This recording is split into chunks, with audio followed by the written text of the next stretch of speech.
Assalamualaikum warahmatullahi wabarakatuh. Berjumpa kembali kepada para mahasiswa yang mengikuti mata kuliah model-model pembelajaran. Nah, pada kesempatan kita kali ini kita masih melanjutkan ya rumpun model pembelajaran personal ya. Salah satu contohnya adalah model pengajaran latihan kesadaran ya. Pada video sebelumnya kita juga sudah mempelajari mengenai model pengajaran non-direktif. Nah, sekarang kita lihat seperti apa sebenarnya model pengajaran latihan kesadaran ya sebagai bagian dari rumpun model pembelajaran personal. Nah, ini kita mulai dari tokohnya dulu ya. Ini ada beberapa pertanyaan dari Friedfeld dan William Schultz ya, bahwa penekanan tentang pentingnya pelatihan interpersonal ya sebagai sarana untuk peningkatan kesadaran pribadi. Nah, kesadaran pribadi. Nah, ini kuncinya kan di sini sebenarnya dari model pengajaran latihan kesadaran ini. Ya, kesadaran pribadi, menyadari dirinya sendiri, menyadari segala kelebihannya, menyadari segala kekurangannya, gitu ya. Termasuk juga potensi-potensi yang memang dimilikinya. Nah, ini penting gitu ya, untuk diberikan ya kepada siswa gitu ya. Sehingga memang pengajaran latihan kesadaran itu perlu untuk dilakukan dalam kegiatan-kegiatan pembelajaran formal gitu ya di sekolah gitu. Nah, model pembelajaran ini ditujukan untuk meningkatkan kesadaran manusia, peningkatan kesadaran pribadi, atau peningkatan rasa percaya diri. Jadi ya dengan kata lain itu fokusnya itu adalah pada upaya untuk meningkatkan rasa percaya diri. Jadi kadang-kadang bahwa uh, ini sebenarnya faktor psikologis gitu ya. Siswa tidak percaya diri, malu gitu ya, kira-kira ketika memang berbicara di depan orang banyak gitu. Nah, itu sebenarnya adalah salah satu faktor psikologis yang memang dapat mengganggu keberhasilan dalam kegiatan pembelajaran. Itu tidak bisa dibiarkan begitu saja gitu. Tapi harus diatasi gitu ya. Sehingga nanti siswa pada akhirnya memiliki rasa percaya diri yang tinggi gitu dalam menghadapi sesuatu gitu. Berarti kan rasa percaya diri ini sebenarnya bisa ditumbuhkan, bisa dikembangkan gitu. Salah satunya adalah dengan pengajaran latihan kesadaran. Gitu. Nah, kunci utama dari prosedur pengajaran model ini didasarkan atas sebuah teori yang disebut sebagai teori encounter. Seperti apa teori encounter itu? Gitu ya. Sekarang kita lihat.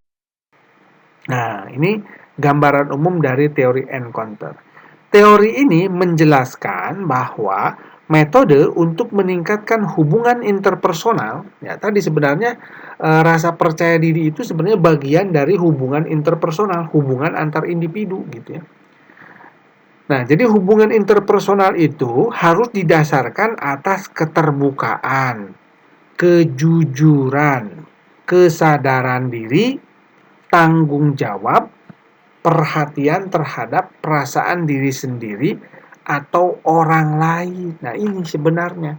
Jadi pembelajaran itu memang harus didasarkan pada keterbukaan. Siswa tidak canggung gitu dalam bertanya kepada guru gitu ya. Berdiskusi dengan guru, termasuk juga dengan siswa-siswa yang lain gitu. Jadi yang pertama memang perlu dilakukan itu adalah terutama oleh guru ini menjalin kedekatan dengan siswa gitu. Sehingga apabila terjadi kedekatan dengan siswa, ya maka itu akan memungkinkan ya terjadinya keterbukaan gitu. Termasuk juga kejujuran, kesadaran diri, tanggung jawab, perhatian terhadap diri sendiri ataupun orang lain. Inilah yang memang harus diciptakan gitu dalam kegiatan pembelajaran. Sehingga memang model pengajaran latihan kesadaran ini fokusnya adalah pada upaya untuk menciptakan lingkungan belajar gitu, yang terbuka ya, sehingga akan memunculkan kejujuran, ya, kesadaran diri, Nah, melatih tanggung jawab, gitu kan. Jadi lingkungan belajar yang memang melatih tanggung jawab, ya. Termasuk juga empati terhadap orang lain, gitu. Jadi diciptakan lingkungan belajar seperti itu, gitu. Nah, ini menurut teori encounter, gitu, bahwa pembelajaran itu memang harus seperti ini, gitu. Terbuka, kemudian menyadari diri sendiri, tanggung jawab, gitu kan. Perhatian terhadap perasaan diri sendiri dan orang lain, atau empati misalnya. Ini harus diciptakan dalam sebuah lingkungan pembelajaran. Karena ini nanti akan berdampak pada pengembangan diri siswa tentunya, gitu ya. Kemudian berikutnya adalah tujuan. Tujuan dari model latihan kesadaran, nah ini yang pertama itu adalah meningkatkan rasa percaya diri, gitu ya. Kemudian yang kedua, perkembangan kemampuan interpersonal, kemampuan untuk berinteraksi antar sesama individu dalam kegiatan pembelajaran ataupun dalam kegiatan-kegiatan yang lain, gitu. Jadi kalau misalkan tidak ada siswa-siswa yang memang kurang memiliki rasa percaya diri yang tinggi, gitu ya, malu, minder dan lain sebagainya, gitu, maka itu bisa diatasi dengan model ini, model latihan kesadaran. Jadi fokusnya yang perlu kita ingat bahwa model latihan kesadaran itu memfokuskan pada upaya untuk meningkatkan rasa percaya diri siswa. Nah, ini solusinya sebenarnya, gitu. Kemudian tanggung jawab juga, melatih tanggung jawab di sini. Karena nanti dalam kegiatan pembelajarannya itu adalah melibatkan semua siswa yang lain, gitu. Termasuk juga ya melatih kejujuran di sini, gitu ya. Tanggung jawab dan kejujuran. Nah, ini tujuannya dari model latihan kesadaran. Kemudian sintaknya seperti apa? Kita lihat di sini, ya. Fase 1 disebut sebagai penugasan. Yang dilakukan apa? Menyampaikan tugas. Siapa yang menyampaikan tugas? Guru tentunya, gitu ya. Nah, kemudian yang kedua, menyelesaikan tugas. Siapa yang menyelesaikan tugas? Siswa, gitu. Jadi artinya bahwa di sini ada peran guru. Guru memberikan tugas, tapi tugas itu tentunya yang memang betul-betul bisa diselesaikan oleh siswa, gitu. Ya. Tugasnya bisa apa saja, karena model ini memang kecenderungannya itu tidak terikat pada kurikulum tentunya, gitu. Sehingga ya kegiatan pembelajarannya pun akan cenderung mungkin di luar jam kegiatan pembelajaran formal, gitu. Guru menyampaikan tugas yang harus diselesaikan kepada siswa. Itu sebenarnya memberikan ruang untuk melatih tanggung jawab, gitu. Siswa diberikan tanggung jawab, gitu. Dengan cara seperti itu, ya, ketika mereka berhasil menyelesaikan tugas, maka akan muncullah rasa percaya diri, gitu. Oh, saya mampu menyelesaikan tugas misalnya, ya. Jadi menyampaikan tugas guru, yang menyelesaikan tugas siswa. Tidak perlu banyak tuntutan dalam tugas-tugas itu, harus begini, harus begitu, tidak perlu. Yang penting bagaimana agar tugas itu bisa selesai, gitu ya. Itu saja dulu, gitu. Jadi jangan terlalu banyak tuntutan, ya, hal-hal yang formal dalam fase 1 ini. Kemudian berikutnya adalah fase 2, presentasi di sini. Siswa mendiskusikan hasil dari penyelesaian tugas. Setelah siswa diberikan tanggung jawab, maka siswa diberi kesempatan untuk mendiskusikan terlebih dahulu hasil itu. Sesudah itu, ya, peran guru di sini adalah membimbing siswa. Diskusi mungkin bisa menggunakan metode diskusi di sini, ya. Kemudian guru membimbing siswa pada kegiatan tersebut dan diakhiri dengan siswa mempresentasikan hasil, diberi tanggung jawab untuk presentasi, begitu. Tapi perlu diingat bahwa lingkungan pembelajaran itu harus mendukung. Tidak boleh ada kata cemooh kepada siswa-siswa yang presentasi jika memang melakukan kesalahan. Gitu. Tadi teori encounter tadi lah yang harus diciptakan dalam lingkungan kelas itu. Keterbukaan, kejujuran, empati terhadap perasaan orang lain, gitu ya, kira-kira. Sehingga tidak ada cemooh nantinya, gitu. Memahami perasaan orang lain, bagaimana misalnya kalau dia berhadapan atau berdiri di depan orang banyak, begitu ya, perasaannya seperti apa, begitu. Itu harus dimiliki, harus dibangun dulu sebenarnya, seperti yang disebutkan oleh teori encounter tadi, gitu. Lingkungan belajarnya, gitu. Kalau yang sintak ini kan langkah-langkah untuk model latihan kesadaran. Ya. Tapi di samping itu juga harus dibangun lingkungan belajar yang cocok untuk itu, yang sesuai dengan teori encounter tadi. Gitu. Jadi penugasan, menyampaikan tugas, menyelesaikan tugas. Kemudian presentasi, siswa mendiskusikan hasil, guru membimbing siswa, kemudian siswa mempresentasikan hasil dari kegiatan yang sudah dilakukan atau tugas-tugas yang telah diselesaikan. Gitu.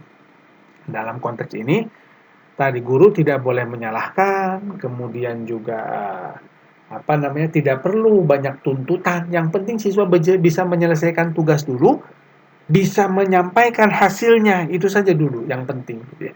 Jangan terlalu banyak tuntutan. Gitu. Nah, ini sintaknya, gitu ya.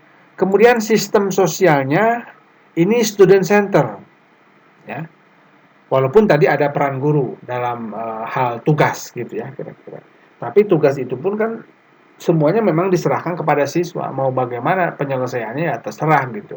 Jadi jangan terlalu banyak aturan-aturan dalam memberikan tugas itu kepada siswa. Gitu. Yang penting siswa bisa menyelesaikan tugas dan bisa mempresentasikannya. Gitu. Semuanya diserahkan kepada siswa bagaimana cara penyelesaiannya. Gitu. Nah ini student center, guru hanya berperan sebagai fasilitator. Kemudian prinsip reaksinya tidak menyalahkan. Nah inilah yang perlu dilakukan oleh guru. Sehingga tidak ada evaluasi di sini, tidak perlu gitu. Yang penting siswa diberi tanggung jawab, siswa itu bisa menyelesaikan tanggung jawab itu gitu. Dengan cara seperti itu akan muncullah rasa percaya diri gitu. Kemudian siswa presentasi, tapi lingkungan belajarnya harus dikondisikan terlebih dahulu ya. Agar tadi terjadi situasi pembelajaran yang keterbukaan gitu ya, kejujuran ya, termasuk juga empati sesuai dengan teori encounter gitu.